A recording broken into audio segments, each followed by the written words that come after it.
Hello. If you want to support us here at The Contemporary Gentleman, you can buy into our Spy series, links below. And depending on when this was recorded, we may or may not have an Instagram and or Patreon. If we do, links are below. Cheers.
Donaldson here with The Contemporary Gentleman, and in this video I'm going to be sharing my thoughts on the SIG Sauer MCX, specifically in 5.56, specifically with a 16-inch barrel.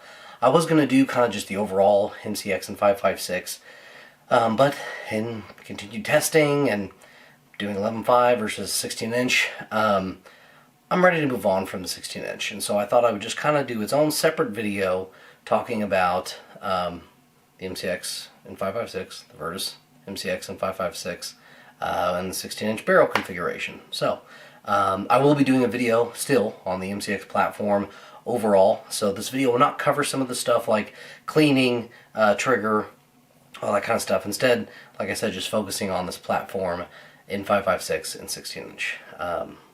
Per usual, every item shown or mentioned in this video was acquired through a third party. I have no relationship really with any of the manufacturers, especially SIG Sauer, and so none of that stuff's going to affect the video.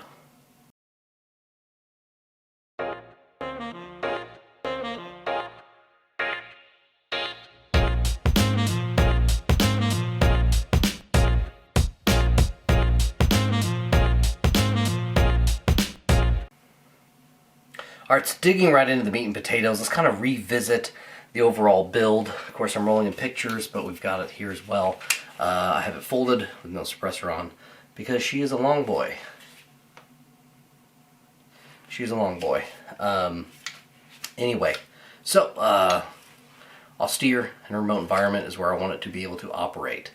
So, kind of like a recce, and I'm going to use that term for lack of a better term, but basically, you know, long distance movement, long movements that take a long time, all that kind of stuff where you're out for quite a while. So robustness, of course, is a thing, but also functionality is going to play a big part. Now, key factors, of course, like I said, durable, rugged, accurate, and far-reaching, right? So I want this thing to be able to reach pretty far, at least reasonably, is what you can expect from the equipment as I put it together. Versatile, of course. We'll talk about that. Clandestine. So, in this case, unlike my 300 Blackout, which was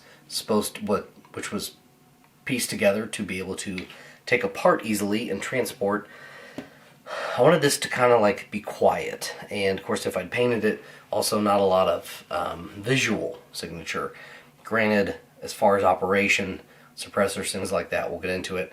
But visually, and so I guess in a static form is what I'm trying to say. If it's laying in the grass, does your eye pick it up right away?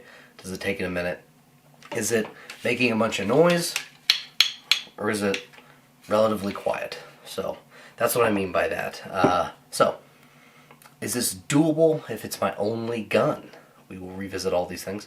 And then, of course, can it function without power? So, this 1 to 10, for instance, can function without the red dot. In fact, I ended up using it without the red dot most of the time. Not because it's easy or because I didn't need or want the red dot, but the red dot, the battery does not last very long on this 1 to 10 in relative terms.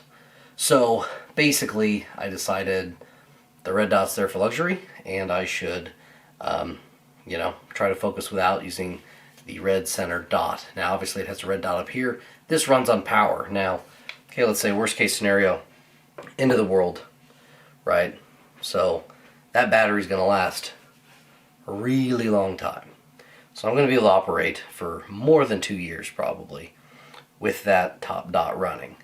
Now I probably also have spare batteries in this scenario, so there you go as well. So as it all comes together, does it function without power? Now, for lack of a better term, as I said, this being a recce rifle.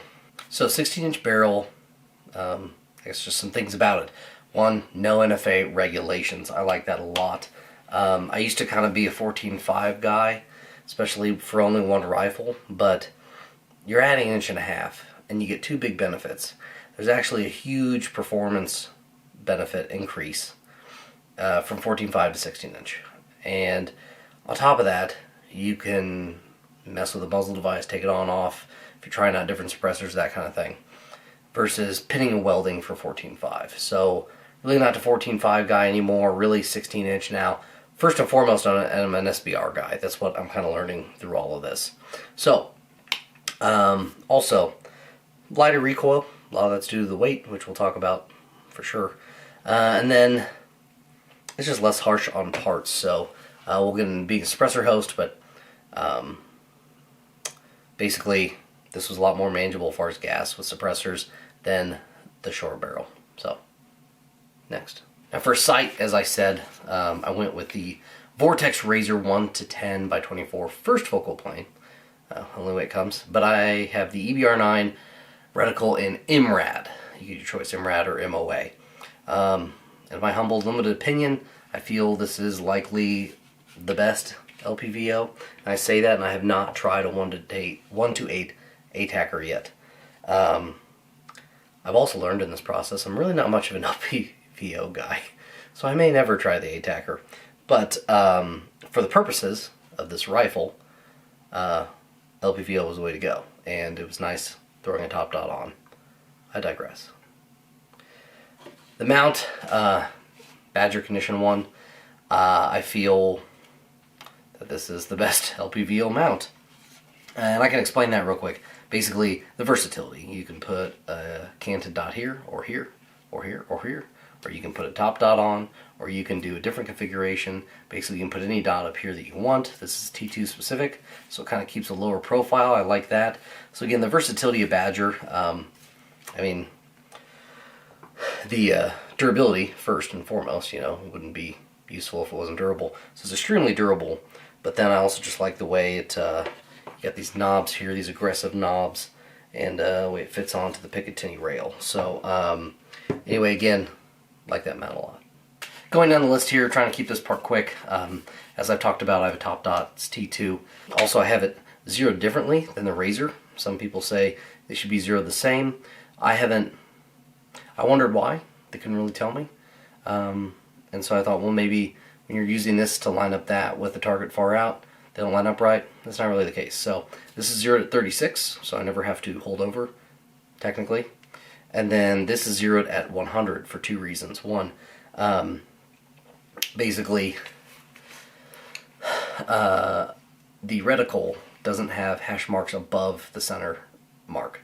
So where if you zero at 36, you got hits above, I wanted to have hits all at or below that center mark. So zeroing at 100 was the best way to do that. I will throw in another thing good about this is that not only is it good for lining up, but this is good for passive aiming, whether I don't want to use this or this is down or something happened to it, but also under nods as well, or with gas mask or whatever. So also very helpful. I like having the 12 o'clock top dot. Up front, well, had it up front and I moved it back here, and I actually liked it back here. The only reason I moved it is it went to kind of my main squeeze right now, the 11.5 MCX, but it is an ATPIAL-C. I liked it. I thought it rode up here just fine. I scooted it back because of questionability with the rail staying zeroed. I haven't been shooting enough under night vision to test that, More so, I haven't shot far enough is probably the bigger problem to test that. However, I don't really have time to test that. So I went ahead and scooted it back past where the rail connects on to the upper receiver, because the upper receiver goes quite far, as I've discussed in videos. So I can actually mount it way back here. It gets it out of the way of the LPVO. And also I mounted it just far enough that it's getting minimal scope shadow from this button and the rail. So I did do some work, and then placing the button back here, basically I used it two ways. Top dot LPVO, but then also I could drop down and use it for night vision, hitting my thumb there on the button. So that's basically how I configured on my 11.5, which I guess I can show you. So I'm rolling pictures right now. So boop, 11.5, and I have my button back here. So and then up front for light, etc. Now, just because I had the light and the lamp separate far enough, I could use the Surefire dual pad, which I still do like. So I went with individual, one little profile buttons. So I use these mod light buttons. I do quite like them. They're a little bit of a pain to install or remove, but at the end of the day, you shouldn't be doing it that often, so it's okay. Now, light, Surefire Pro dual fuel. This one is the turbo. It was a more recent acquisition, video coming on turbo comparison, but I like it quite a lot. Now, Foregrip, it's on there. Basically, it does a couple small things for me. It does serve as a reference point, and I use it as leverage to pull this gun into my shoulder. So it is there. It's kind of nice sometimes, you know, if I'm picking up out of safe or something, it's a nice extra point to grab. I've not had any issues with it snagging on anything, so at least as of right now, I like it on there. Something I would do again. Alright, so cans. Let's talk cans. One of the reasons I jumped to a 16-inch is because the 11.5 is horribly gassy. Now, I was using primarily at first Gemtech G5. It's a very old can. It came out, I want to say, in the era where there was an assault weapons ban, and people really weren't, civilians weren't really using suppressors, especially not in the capacity they are today. Government was, but there's only so much feedback, there's only so much changing a design, new contracts, all that. So the point is that there wasn't a whole lot of suppressor development at the time. Now, I will give this to the G5, and I said this in my video on the 9 different suppressors. It's a really quiet can. In fact, if I end up with like a lever action 5.56, which I'm considering, or like a bolt action 5.56, I'd probably put it on that, because its only downfall is the gas. It is heavy. I guess that's another downfall. But outside of that, it is really quiet. In fact, I was showing my friend this configuration at night recently, and showing him, he's new to night vision, so I was showing him all the things. And for whatever reason, I don't remember, I decided to take the G5 with me and put that on, and no ear pro, I was kind of surprised, again, at how quiet this gun was. Now, part of that is having a long barrel. Now with the 11.5, I had to switch to the 1. The G5 was unbearable, couldn't do it. Way worse than my Mark 18. My Mark 18 I could put up with, especially depending on the air, you know, the environment, how arid it was, etc. But it was unbearable with the 11.5. Can't say that enough. So piston guns not inherently better with suppressors. So throwing the 1 on. Now, as far as the 16-inch, I actually use the 1 a fair amount because it's just gentler on the parts. The system's just less violent with the 1 on there. Now, when I say violent, it's still soft recoiling for the most part compared to many other guns, but I know I'm being more gentle on parts. I did see some wear internally at one point when cleaning it, so again, trying to just kind of stay away from the G5 much as I could. I would still say at the end of the day it would need a low back pressure can. One, because the 2 primary ones that are out, the Hux Works 5.56K Flow 5.56K, and the SIG ones, they're all very light, and you can get them, well, the Hux Works short, SIG comes in short or long, but either way, they're just going to allow for more flow. I think this system, without a can, which I did run it without a can, just runs so well when you're just letting the gas flow as the manufacturer intended. So, gas settings be great if there were more. I kind of understand where SIG's coming from as far as this, but honestly, another thing is, being the proprietary parts, you really can't just switch out a buffer spring like you can on an AR-15 to adjust for your suppressor you bought. So this is the kind of thing where you're just straight up plan on getting a high flow can for the MCX.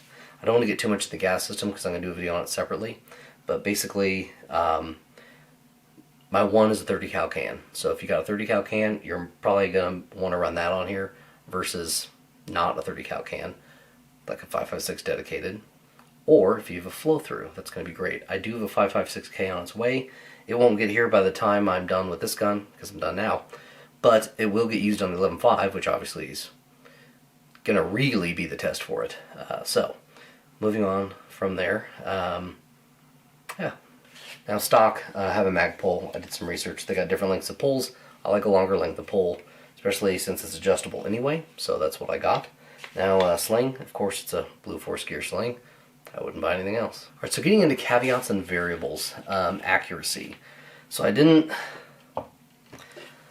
try to squeeze a lot in day to day. I'm not trying to make excuses. So I wanted to do a target at 300 yards, see how tight I could get the group. Part of it was I couldn't access ammo I knew would be good. I was going to have to buy a lot of different ammo.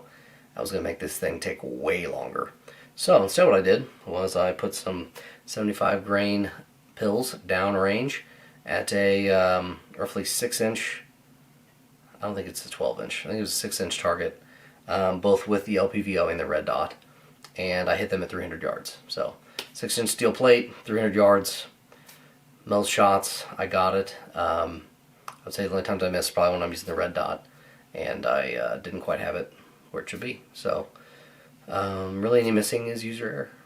So the rail, I'm going to have a whole separate video on the rails for the MCX system, but I don't know why you'd use a different one. You could use a shorter one, I guess. I don't know why you would. For me personally, I like long rails that cover the majority of the barrel. It protects it in terms of heat. It protects other stuff from the heat. It protects the barrel from when you're, say, resting it on a barricade. Then I really don't have to worry. Also, it allows me to get my sling out and my light out. So I really like that the rail for the 16-inch goes that long. And I would really recommend using the 16-inch rail with the 16-inch barrel. Again, there may be situations where for some reason you don't want to. You know, like here's I think this is the 8-inch rail for the 300 blackout. Right, so if you had a shorter barrel, you might consider the SD, so suppressor friendly, 16-inch rail as well, kind of achieving the same things. I talk about that a lot in my 300 blackout video. So anyway, I did test. So I put the Arisaka zero retention clamp on this, and I still did get a little wiggle. I don't think this is like the spears. I think this is just the rail moving, but either way, it still got a little movement. So I did check that much as far as laser aiming module, but again, I just didn't want to test it. So also, I like the idea of the Arisaka because in this configuration, you're really not going to have a reason to remove the rail. So, and it's not that hard to just unscrew the Arisaka part. So, as far as making it take a little longer to remove and install the rail, I don't think that really matters for this configuration for this gun, especially for the purpose. So, I wouldn't worry about that. Now, we'll say finally with the rail shifting and everything. I mean, I'm not even going to bother to try it, but something to be aware of is iron sights, right? So you're probably not putting your front sight up here. You're probably putting it out here. And I don't know what the shift would be like, especially to shoot supported back here and then go on a barricade and support up here. Like, I have no idea the difference. Closer up, I really don't think you're going to see a difference at all. I think it is the farther away. Now, for night vision devices, you're probably shooting closer. I'm sure there are people who have, maybe several times, shot at 300 yards with night vision device. That's probably not a common thing, and while I support everyone having night vision and training with it, the likelihood of them using it to subdue, like a home invader, for instance, is unlikely, just in the time it takes to put all that shit on, turn it on, put it on, etc. So where I'm going with this is, in the unlikely event you're even able to engage an aggressor with night vision in the civilian world, like in the United States, you're really unlikely to be engaging at a distance with that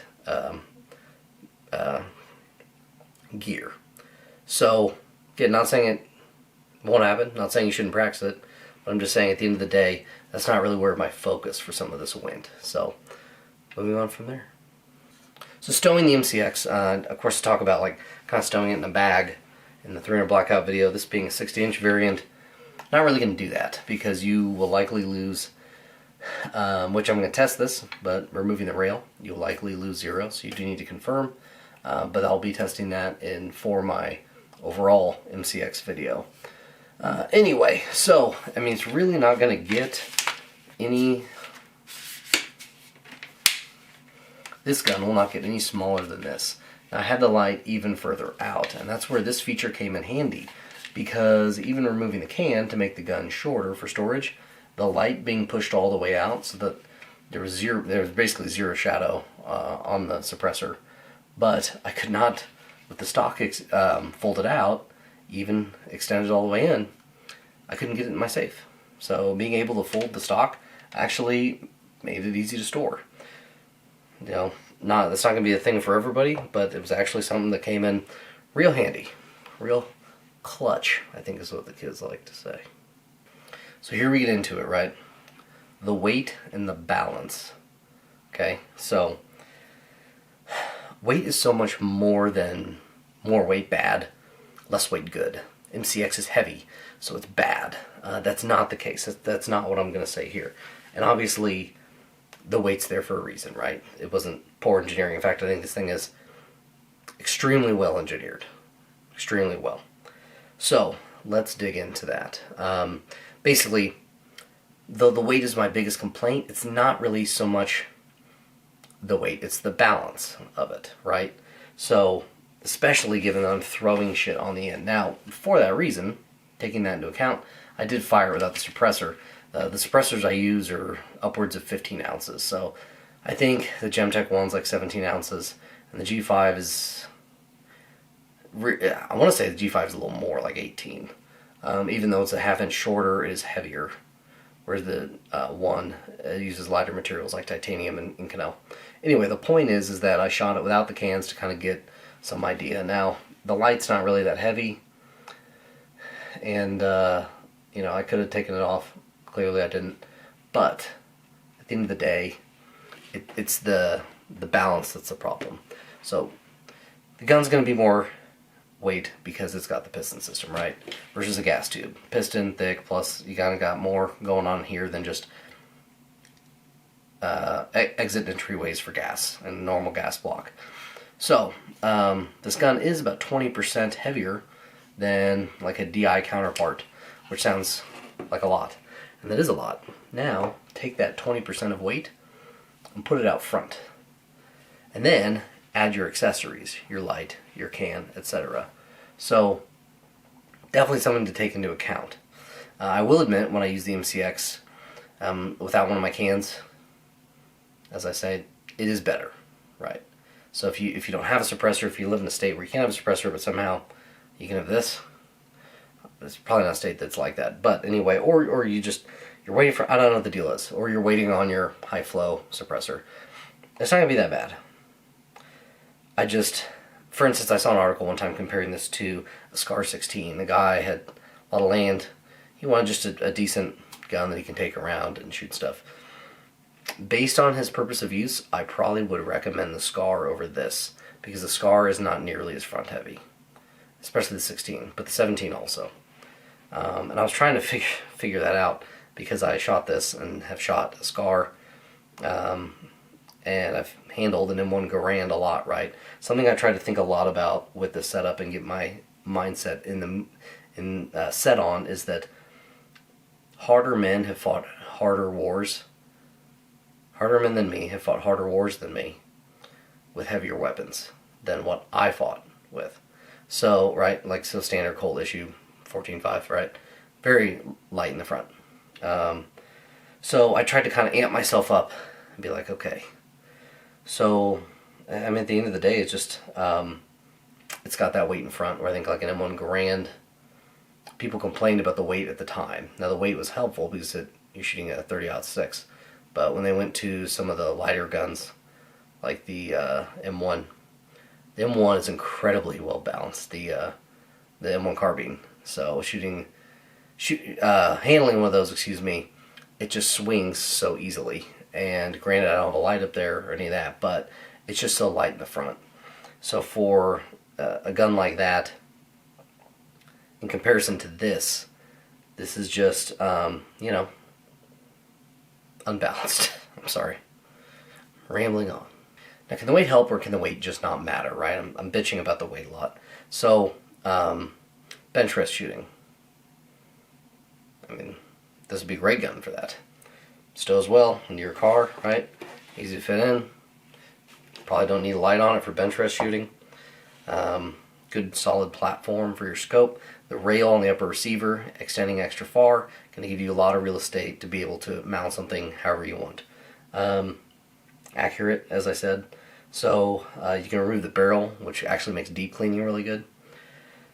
So I appreciate that aspect of it very much. Now, if you don't, another like way the weight might not affect you is if you don't really shoot anyway. You shoot once every 6 months. You rarely, if ever, dry fire, right?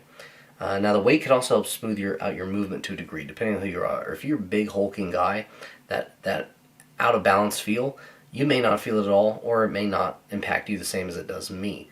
Maybe the weight, a little more weight in front, will help smooth out your swing when you're transitioning targets. So maybe, maybe not. I'm just giving some ideas here. Now if you don't run a can, as I said before, also less of an issue, but still an issue. A lighter can. So when is the weight more of a problem? People saying just hit the gym, bro. I get it. But again, what's the purpose of this gun? Recce. Long range reconnaissance, long range movement, that kind of thing. Dragging this motherfucker through the woods is not something I would want to do. It's just not. And then at a point where you have to have it up a lot because you're in some kind of engagement, you're moving or whatever, your arms are going to get tired. I mean, ask anybody that's really been in a war, really done room clearing, extended. You can have the most awesome form for the hour that you train with your friends, but then when you go and do shit for real and you have to have your gun up for an hour straight, your posture, that perfect posture, is going to change, right? So, things to think about when you're getting a platform like this. So, you can hit the gym as much as you want, but fatigue is fatigue. And I'd be very surprised if there was a person on this earth that could hold this out like that, especially with a suppressor on it, for an hour straight while room clearing. Just saying. The long distance movements patrols, like I said, so the time would be a problem. Which is also funny, because the humor is not lost on me, that the 16-inch Virtus is specifically called the Patrol. That is something I would definitely not use it for. Now, bring up patrol car, right? Cops. This would be a decent gun to keep in your car, because it can fold, right? Like I said, stows away easily. Got a lot of velocity, but honestly, which as much as I've involved myself with different barrel lengths, things like that, if I'm a cop operating in the city, I'm probably going to have an SBR. Probably 11.5 is what I'm going to have. So that's going to stow even more easily, and I think that's just a more useful gun in an urban to suburban environment. So alright, last thing, and then I'm going to sum it up, but I am talking about weight more. What do you get in return for the weight, right? So this is, and the reason why this is such a point of contention and why it's such a big part of this video is that it just hammers back to what are you using the gun for, what's your plan, what's your purpose, etc. So, but at the end of the day, some people may not care about the weight. So let's talk about what they're gaining by just not caring about the weight. Because that person might shoot better without the weight, but they just like the look of the gun, so they buy the gun and deal with the weight. Well, are they getting some things back for dealing with the weight? Let's talk about that. So it does stay fairly clean, even with suppressors that don't have great gas management, especially the G5. I was pretty shocked. I know I'm going to go into the subject, but I'm going to go into it a little bit. I was pretty shocked how clean it was, especially certain parts of the internals were in here when I went to clean it. I was shocked. So, for that weight, you're getting a very impressively designed system. Getting a well-designed gun. You can fold the stock. I mean, people talk about the law folder. I get it. the law folder, you can do similar. And it's not even, I haven't used a law folder. I've seen them constantly in videos, so I have degrees of familiarity. I think my problem is that this is designed from the factory to do this the way it's doing it, right? And they don't even care that you're throwing on other stocks. The law is kind of an aftermarket thing, and I mean, I've seen it's great, performs great, but there's just something about adding that on versus having this set up. The other thing is this is closed off. I like how you've just got all the action right here. You're not extending it out in the back or anything like that. Again, I'm getting a little too much MCX versus specifically this platform, but we're talking about the weight. So for the weight, you're getting all the design I just rambled on about. That's it. So you can fold the stock, and it stays fairly clean. Now what's interesting is you can also get those same benefits in this version, 11.5. So, basically, let's sum it up. So to sum it up, the weight portion of this, right? As I said, it isn't so much the weight as the poor balance. I would say poor, just inherent to design. I think they designed, well, this design started with the MPX, small package. They made it bigger. It's got its benefits, as I discussed, but the 16-inch just isn't the best application for this design, in my opinion. Overall, this is a really great performing and functioning gun. However, what are you giving up to have this gun? And do you have to give it up to have a gun that performs as well? You are giving up having an overall lighter or better balanced setup, and no, you don't have to give that up in order to have a rifle that performs as well. You can have an equally well-performing rifle that's in DI. So, Pat McNamara famously said that he basically got a HK416 when he was in Delta Force, and after, I don't know, it was a day or so, he went and turned it back in and wanted his M4 back. And he said basically it's a piston system, and the whole benefit is to keep it clean. And he said it's a not problem. You're solving a problem that isn't there. So you clean it a little less. For him, that wasn't worth the trade-off of the added weight. Which, when I first heard that years ago, I was like, man, 416 is cool though. Now, after shooting this and having other experiences with guns and military stuff, I agree with him. So, yeah. At the end of the day, for a 16-inch recce rifle, for lack of a better term, the weight doesn't make sense. The point of a recce rifle is to be light, so you can carry it for long periods of time over various and likely adverse terrain. I embarked on this hoping the weight would be a non-factor or something I could train around. However, the weight literally negates the point of my purpose for this gun. Therefore, my search for a rifle to fill the recce role in my safe goes on. If this rifle filled a role where I needed the barrel length and wasn't concerned about carrying it for long periods of time or long distance, my decision might have been different. Do consider this. I don't think my time with a MCX in 16 inch is a loss. Education is not often given to you. It must be earned or bought. I now know the limits of the amount of ounces I'm willing to endure, or more importantly, where I'm willing to endure those ounces. I've also learned that I want my next rifle to be as light in the front as possible, all without giving up durability and accuracy. This has been James Donaldson with the Contemporary Gentleman, and until next time, keep your composure.